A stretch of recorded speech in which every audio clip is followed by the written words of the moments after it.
நீங்கள்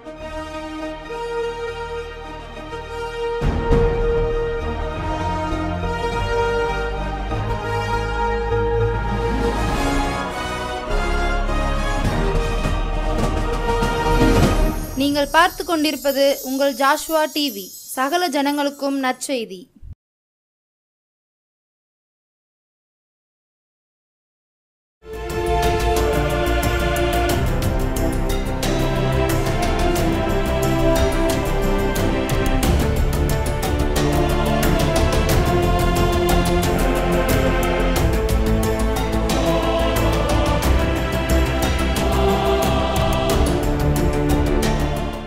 நான் முடியாது என்று சொன்னபோது முடியும் என்று சொல்லி, நான் தனித்து நின்றபோது நான் இருக்கிறேன் என்று சொல்லி, உடைந்த பாத்திரம் என்று என்னை ஒருபோதும் தள்ளாமல், ஒன்றுக்கும் உதவாதவள் என்று என்னை ஒருபோதும் சொல்லாமல், மலைகளை வழிகளாக்கி பாதைகளை செவ்வையாக்கி, கோணலானவைகளை நேராக்கி, கரடானவைகளை சமமாக்கி, மதிலை தாண்ட வைத்து, தண்ணீரை கடக்க வைத்து, சோதனை ஜெயிக்க வைத்து, பாவம் செய்த போது என்னை உணர்த்தி நடத்தி, அவரை நோக்கடித்த போது அவருடைய கிருபையால் என்னை மன்னித்து, நான் தலை குனிந்த போது என்னோடு கூட நடந்து, நான் குனிந்த இடத்துல என் தலையை உயர்த்தி, எந்த சூழ்நிலையில் என்னை விட்டு கொடுக்காமல் என்னை பாதுகாத்து என் அருகில் வந்து என் கரத்தை பிடித்து, நான் உன்னை விட்டு விலகுவதுமில்லை, உன்னை கைவிடுவதுமில்லை என்று சொல்லி இதுவரை சுகபலன் ஜீவன் கொடுத்து என்னை பாதுகாத்து வழிநடத்தி வந்த என் தேவாதி தேவன் இயேசு கிறிஸ்துவின் இனிதான நாமத்தினாலே இந்த மகிமையும் நேரம் நிகழ்ச்சியை கண்டு கொண்டிருக்கும் உங்கள் அனைவரையும் ஜாஸ்வா டிவியின் சார்பாகவும் ஜீசஸ் லவ்ஸ் பள்ளிகளின் சார்பாகவும்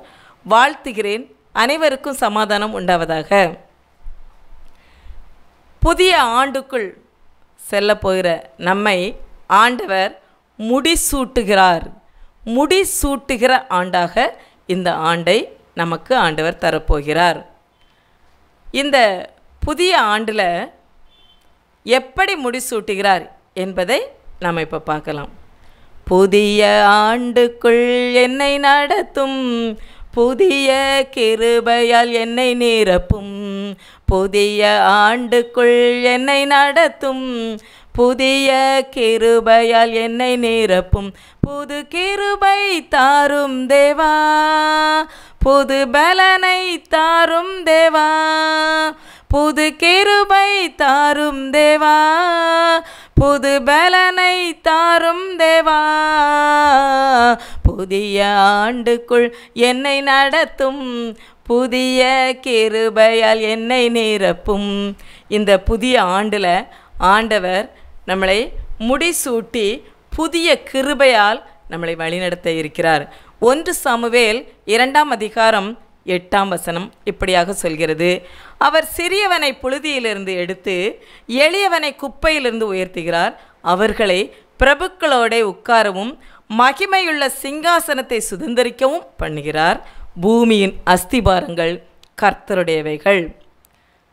புழுதி, குப்பை, இந்த இரண்டுமே எல்லாரும் வெறுக்கக்கூடியது.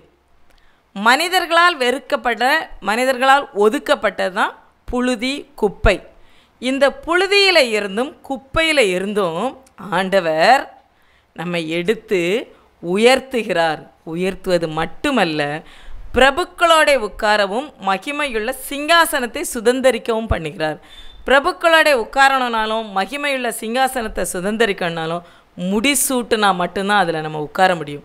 இந்த ஆண்டில் ஆண்டவர் நம்மளை சிங்காசனத்தை சுதந்திரிக்க பண்ணுகிறாராம், பிரபுக்களோட உட்கார பண்ணுகிறாராம். அப்போ நம்மளை முடிசூட்டி அழகு பார்க்க விரும்புகிறார்.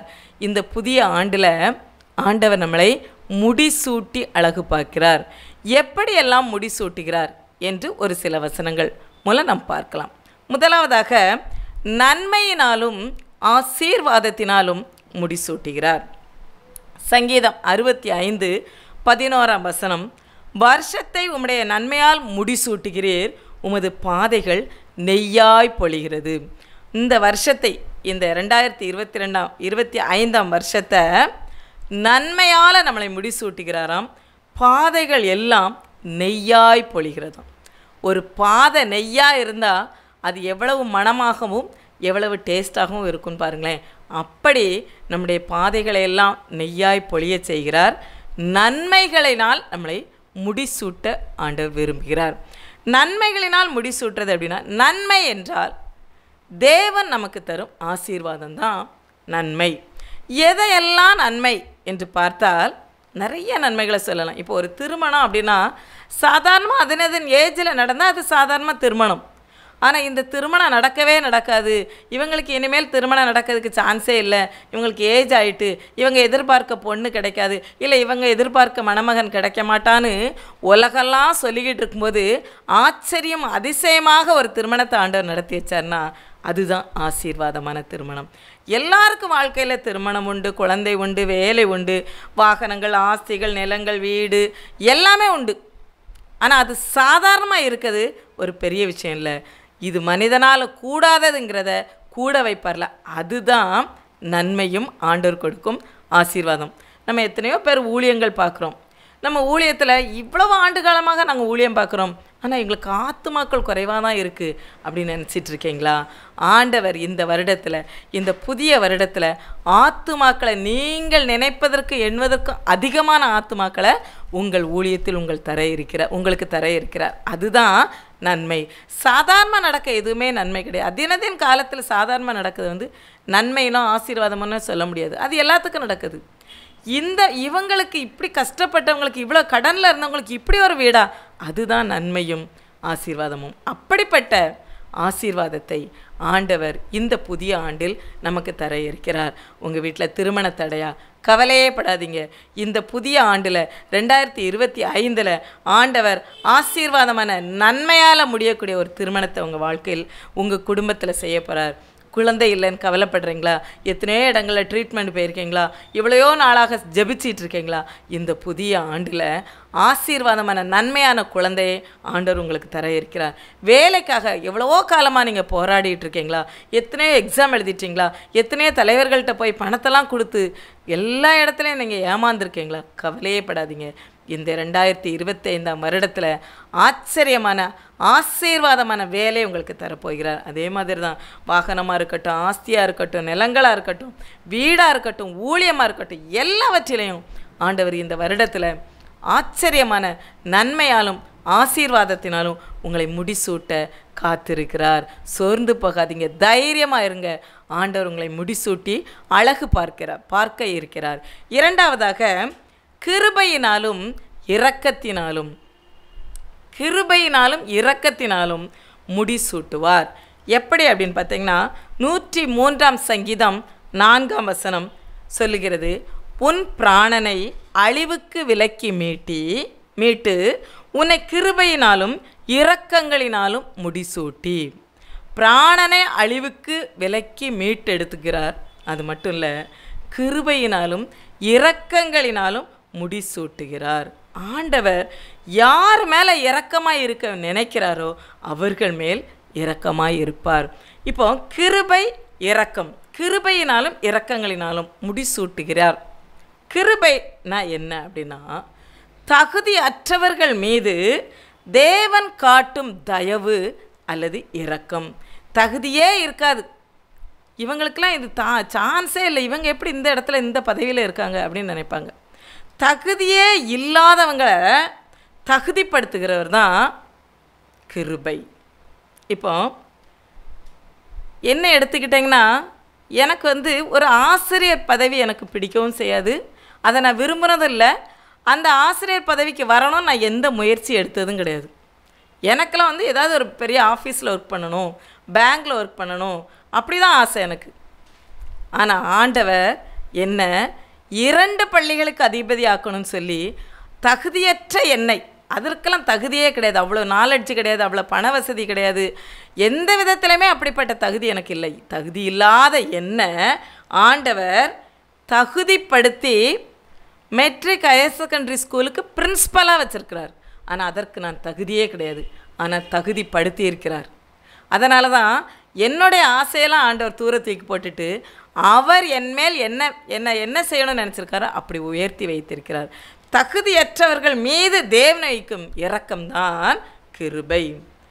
தகுதியில்லா என்னை உயர்த்தியதும் உங்கள் கிருபை இல்லைன்னா நானும் இல்லை.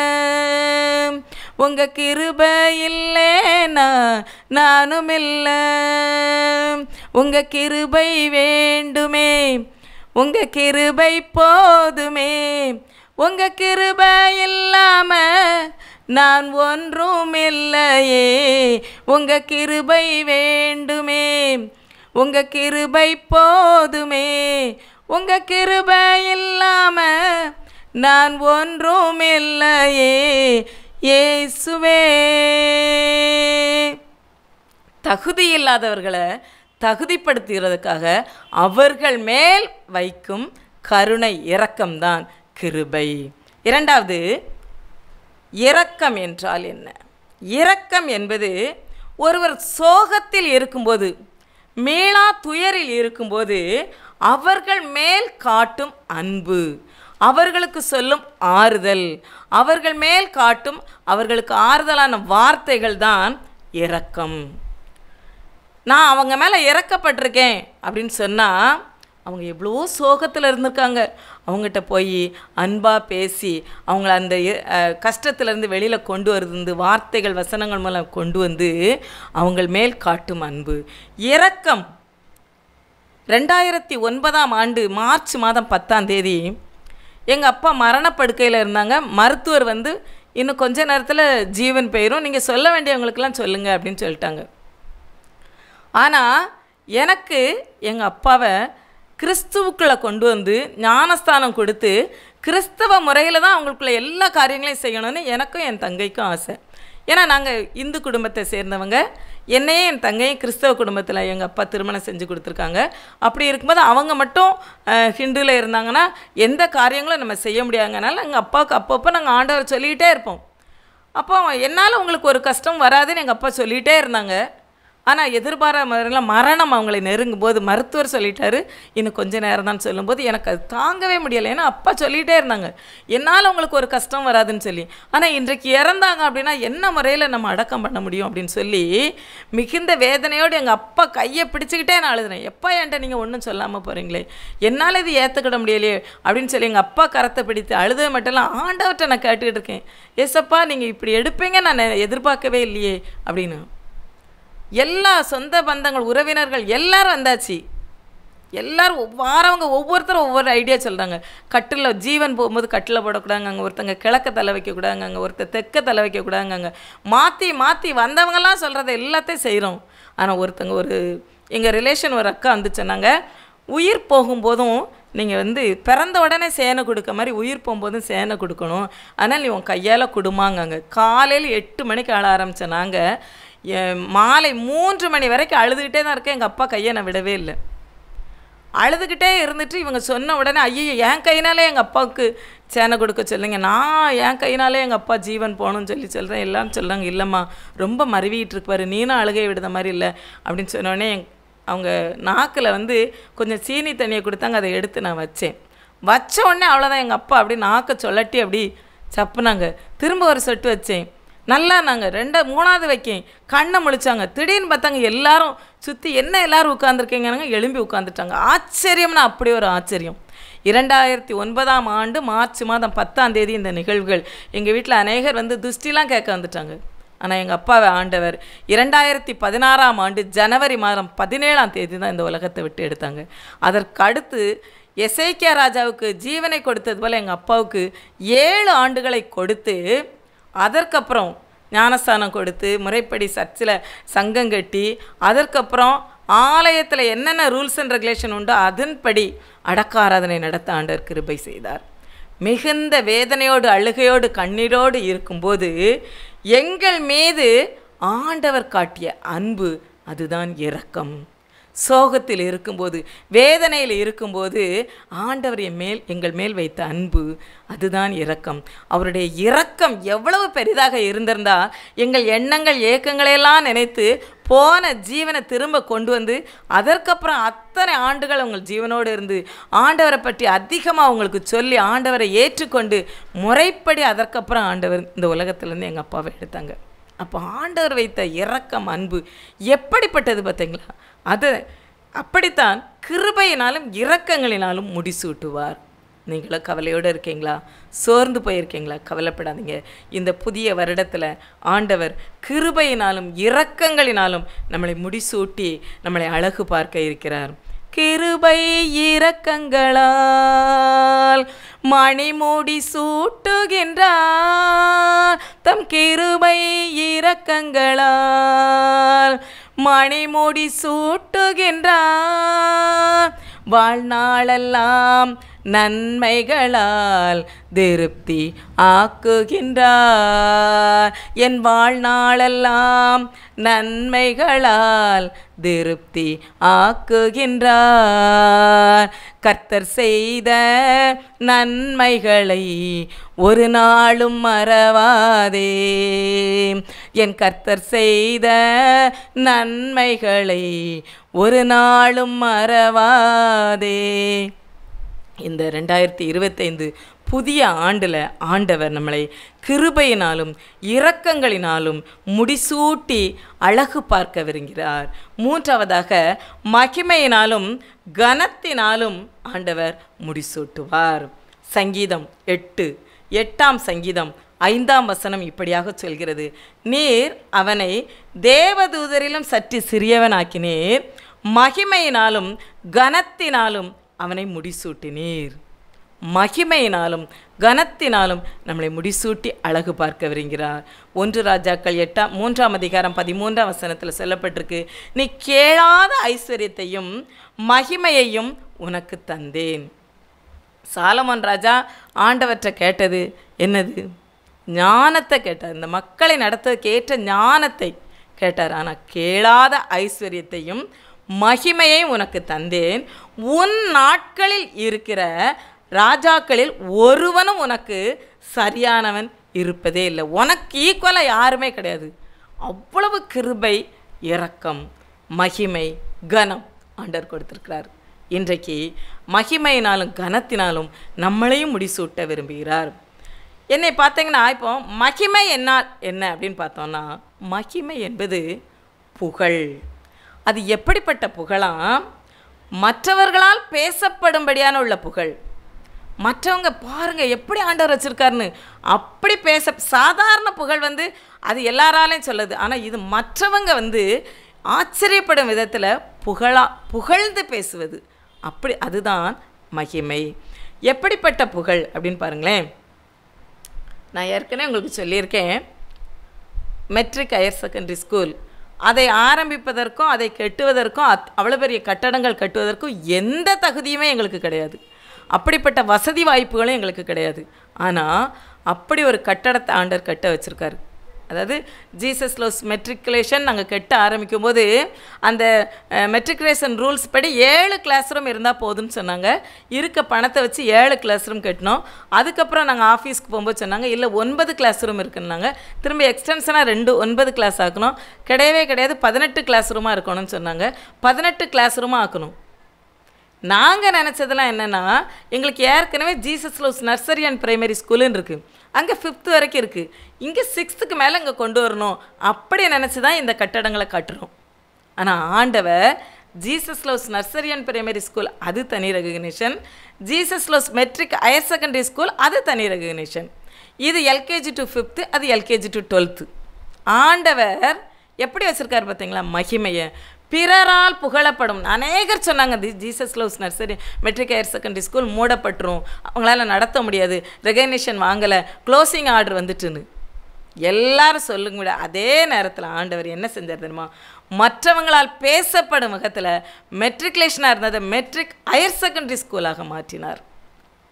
எங்களுடைய எண்ணங்கள்லாம் இங்கே 5th அதுங்க 6th. ஆனால் ஆண்டவர் பார்த்தீங்களா, இது தனி அது தனி, 2 பரிவாரங்கள் ஒன்றுமில்லாமல் ஆரம்பிக்கப்பட்ட ஜீசஸ் லவ்ஸ் பள்ளிகளை 2 பள்ளிகளாக வைத்தார். அதுதான் மகிமை, புகழ். பிறரால் பேசப்படணும். எல்லாம் நார்மலாக இருக்கதே நார்மலாக எல்லோரும் பேசுவாங்க. ஆனால் இது எப்படி ஆயிற்று? இது க்ளோசிங் ஆர்டர் கொடுத்த பள்ளி எப்படி இன்றைக்கி மெட்ரிக் ஹையர் செகண்டரி ஸ்கூலாக ஆயிடுச்சு? இதுதான் அந்த பள்ளிக்கு தகுதியற்ற என்னை பிரின்ஸ்பலாக வைத்திருக்கிறார். அதுதான் ஆண்டவருடைய மகிமை. அதற்கடுத்து பார்த்தீங்கன்னா கனம். கனம் என்றால் என்ன அப்படின்னா பெருமைப்படுத்துதல். பெருமைப்படுத்துதல் மட்டும் இல்லை, தனிப்பட்ட மதிப்பு ஆண்டவர் கொடுப்பார். அவரை சார்ந்து இருக்கிறவங்களுக்கு, அவரையே நம்பி இருக்கிறவங்களுக்கு பெருமைப்படுத்துவது மட்டும் இல்லை, தனிப்பட்ட மதிப்பு.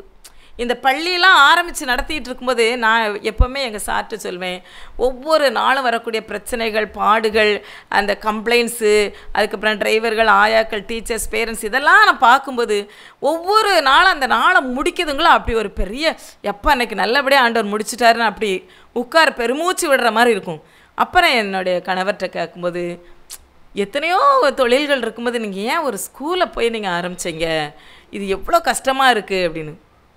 அப்போ என் ஹஸ்பண்ட் சொல்லுவாங்க, கிட்டத்தட்ட 32 ஊர்களுக்கு நம்ம ஸ்கூல் பஸ் போகுது. 32 ஊரில் இருக்கக்கூடிய பேரண்ட்ஸுக்கு ஒன்றை தெரியும், உனக்கு அவங்களெல்லாம் தெரியுமா இல்லையான்னு தெரியலை, ஆனால் அவங்களுக்கு ஒன்று தெரியும்.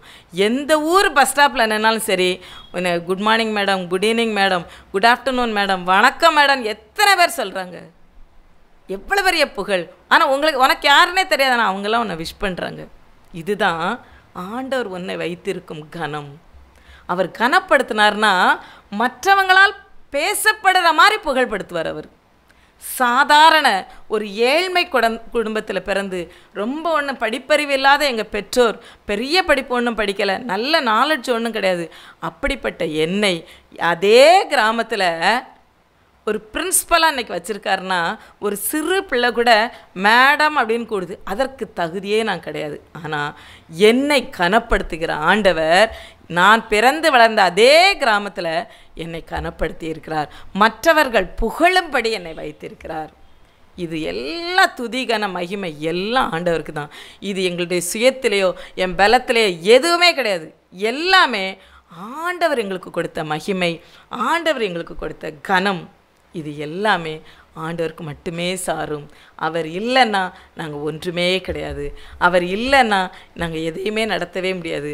அவர் இல்லைன்னா இன்றைக்கி இந்த ஜாஸ்வா டிவி இந்த நிகழ்ச்சியிலலாம் நான் வந்திருப்பேன், நான் தெரியவே தெரியாது. எங்கேயோ போயிருந்திருப்போம், இல்லாமல் போயிருந்திருக்கலாம், அழிந்து போயிருக்கலாம். ஆனால் இந்த உலகத்துக்கு மனிதனாக பிறந்து மனிதரோடு மனிதனாக வாழ்ந்து மனுஷன் படு கஷ்டம் என்னென்னலாம் தெரிந்து எவ்வளவோ அதிசயங்களை அற்புதங்களையும் செய்த ஆண்டவர் பிறப்பின் பண்டிகையை நம்ம கொண்டாடி முடிச்சிருக்கோம். இந்த புதிய வருடத்துலையும் ஆண்டவர் எல்லாரையும் நன்றாக முடிசூட்டி மகிழ்ச்சி அடைய இருக்கிறார். இந்த முடிசூட்டுவதற்கு நாம் தகுதியா? இதற்கு நாம் தகுதியாளர்களாக இருக்கிறோமா? நம்மை நாம் தகுதிப்படுத்த வேண்டும். நம்மை தகுதிப்படுத்த வேண்டும் என்றால் நாம் என்ன செய்ய வேண்டும்? பிரச்சனைகளை குறித்து கலங்கக்கூடாது. பிரச்சனைகளை குறித்து கலங்காதே. உன் பிரச்சனைகள் தேவன் உனக்கென்று வைத்திருக்கும் ஆசீர்வாதத்தை தடுக்கவே முடியாது. யோசேப்பின் வாழ்வில் எத்தனையோ பிரச்சனை, எப்போதும் தேவன் யோசேப்போடு இருந்து யோசேப்புக்கு கொடுத்த தரிசனத்தை நிறைவேற்றி முடித்தார். பாதியில் வந்த துன்பம் பாதியில் போய்விடும். ஆதியில் உன்னை கரம் பிடித்தவரோ பாதியில் உன்னை விட்டு செல்ல மாட்டார். தாயின் கருவில் உன்னை அறிந்தவர் முதிர் வயதிலும் உன்னை கைவிடாதிருப்பார். உன்னை விழ வைக்க அழ வைக்க உலகில் 1000 பேர் இருந்தாலும் உன்னை வாழ வைக்க இயேசு கிறிஸ்து ஒருவர் போதும். இடைவிடாமல் ஜெபித்துப்பார். யாரும் தொட முடியாத உயரத்தில் உன்னை இயேசு வைப்பார். உடைந்த செங்கல் என்று யார் உன்னை தூக்கி எறிந்தார்களோ அவர்கள் மத்தியில் கலங்கரை விளக்காக கர்த்தர் உன்னை கட்டி எழுப்பி நிலைநிறுத்துவார். ஜெபிக்க ஜெபிக்க உன் சுபாவம் மாறும், உன் சூழ்நிலையும் மாறும். ஜெபித்துப்பார், ஜெயம் பெறுவார். God bless you. இந்த நாளிலும் உங்கள் அனைவருக்கும் புத்தாண்டு நல்வாழ்த்துக்களை தெரிவித்துக் கொள்கிறேன். இந்த புதிய வருடத்தில் ஆண்டவர் நம்ம எல்லாரையும் முடிசூட்டி மகிழ இருக்கிறார். அதற்கு பாத்திரவான்களாக நாம் ஜெபத்தில் தரித்திருப்போம், இடைவிடாமல் ஜெபிப்போம், ஆண்டோடைய வார்த்தைக்கு செவி கொடுப்போம், அவருக்கு கீழ்ப்படிவோம், ஆண்டோடைய ஆசீர்வாதத்தை பெற்றுக்கொள்வோம். ஜெபம். எங்களை அதிகமாய் நேசித்து வழிநடத்துகிற எங்கள் அன்பின் பரலோக தகப்பனே, இசப்பா, இந்த இரவு வேளைக்காக நாங்கள் நன்றி செலுத்துகிறோம். இசப்பா, இந்த வருடத்தில் முடிசூட்டி எங்களை மகிழ இருக்கிற தேவன் நீங்கள். எங்களை இம்மட்டுமாய் பாதுகாத்த தேவன் எங்களை எட்டாத உயரத்தில் வைத்து நீர் அழகு பார்க்க இருக்கிறீரப்பா. அதற்காக நன்றி செலுத்துகிறோம்.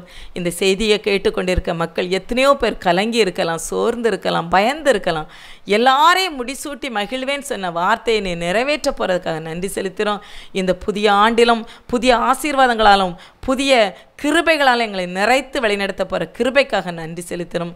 ஆசீர்வதிங்க, பலப்படுத்துங்க. இயேசுவின் இன்ப நாமத்தில் பிதாவே, ஆமேன். God bless you. Praise the Lord.